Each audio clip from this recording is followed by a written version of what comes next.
Среди разных видов искусства особое место принадлежит живописи. Это творение тончайшее, хрупкое, которое может быть непоправимо нарушено, испорчено, даже погублено. Главная задача реставраторов – сохранить произведение. Кроме этого, идет планомерная работа по раскрытию от поздних записей и потемневшего покрытия старинных икон, картин и полихромной скульптуры. Это направление наиболее трудоемкое и сложное. На реставрацию большого по размеру произведения уходит несколько лет работы. Так что на восстановление только одной такой вещи реставратор отдает часть своей жизни. Но в результате в научный оборот вводятся уникальные памятники, открывается их первозданный облик.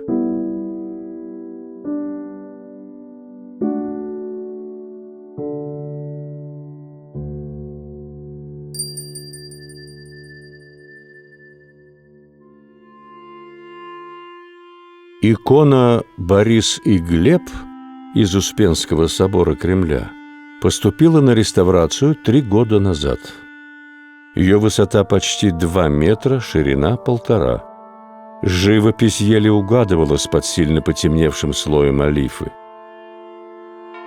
Конструктивные особенности доски, ее толщина указывали на то, что это ранний памятник. Икона датировалась XII веком. Однако пробные раскрытия пока не выявили слой живописи, соответствующий по времени древней доске.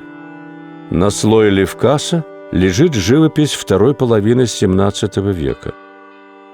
Не случайно говорят, что летопись произведений пишет реставратор, прочитывающий слой за слоем историю памятника. Верхний слой – потемневшая олифа. Под ней – живопись XIX века. Далее плохо сохранившийся слой записи, предположительно XVIII века. И, наконец, нижний слой живописи второй половины XVII века. Он имеет хорошую сохранность. Сейчас с иконы удаляется потемневшая олифа. Она постепенно, миллиметр за миллиметром, снимается скальпелем, под микроскопом, почти без использования растворителя. Открывается верхний слой записи.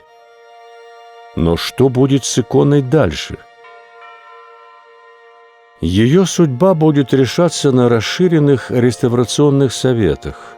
И это очень непростой вопрос, ведь авторский слой XVII столетия лежит под живописью, которая уже более века и которая тоже часть истории памятника.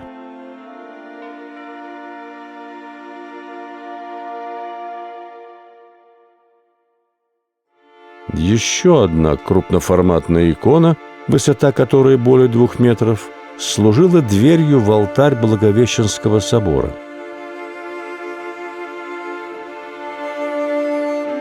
В процессе раскрытия иконы выяснилось, что первоначальный образ был записан.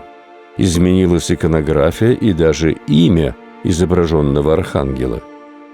В авторском слое архангел именуется Рафаилом. Позднее подпись меняется, и он становится Уриилом.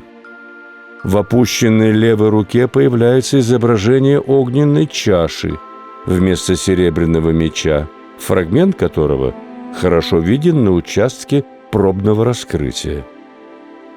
Рисунок в авторском слое живописи был схематически восстановлен по результатам многочисленных микропроб и по авторской графье, выявленной на рентгенограмме.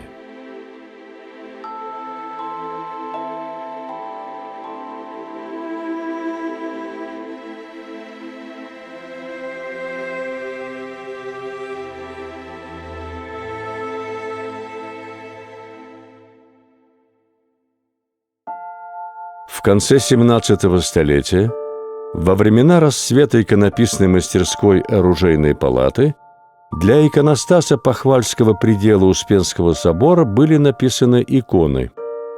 Возглавлял работы жалованный иконописец оружейной палаты Кирилл Уланов. В мастерской реставрации живописи были отреставрированы иконы из праотеческого ряда иконостаса.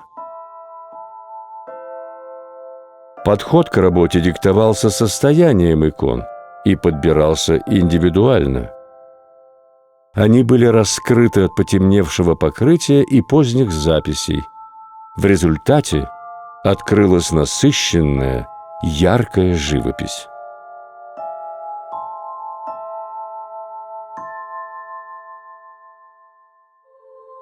Результаты реставрационных исследований часто позволяют уточнить авторство произведения, а иногда изменяют представление о его датировке и происхождении. Так случилось с иконой «Богоматерь Иерусалимская». Снятие оклада перед началом реставрации открыло авторскую подпись знаменитого иконописца оружейной палаты. 1715 год, писал монах Корнилий Уланов. К тому же оказалось, что эта икона – редкий пример хорошей сохранности авторской живописи. Задачей реставратора было утоньшить и выровнять слой потемневшего авторского лака. Тонкий слой авторского лака оставляют, чтобы живопись не лишилась полностью налета времени, глубины пространства.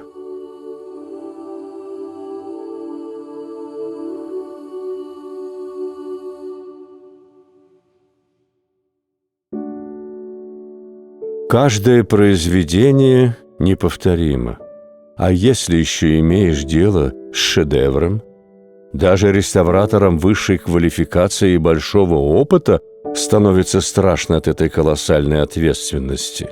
Ну вот произведение раскрыто от всех позднейших наслоений, которые его искажают и многое скрывают, и оно открывается в своем первоначальном виде, являя зрителю авторский замысел.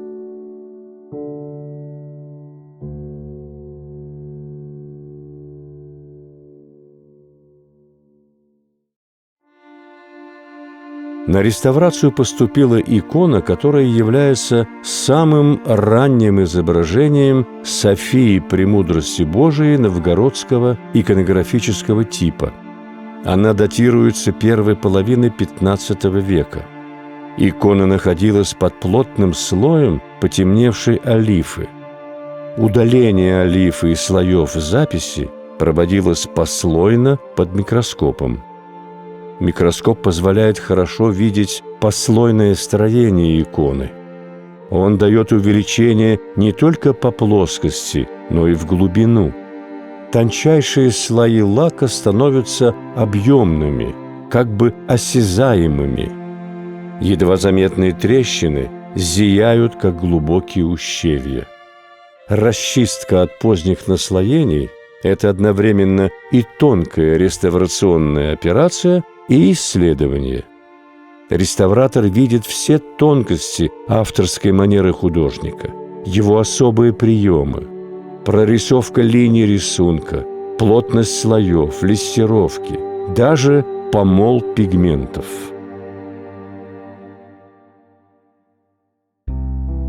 Реставрация – это школа. Она имеет преемственность и постоянно совершенствуется. Через руки реставраторов проходят произведения, которые составляют фонд мирового искусства. Если бы не реставраторы, многие вершины человеческого гения не дошли бы до нас, как будто их и не бывало. В результате реставрации вещь воскресает. Это кажется чудом, но это прежде всего мастерство, разносторонние знания и многолетний опыт, вкус, понимание живописи, правильные научные установки.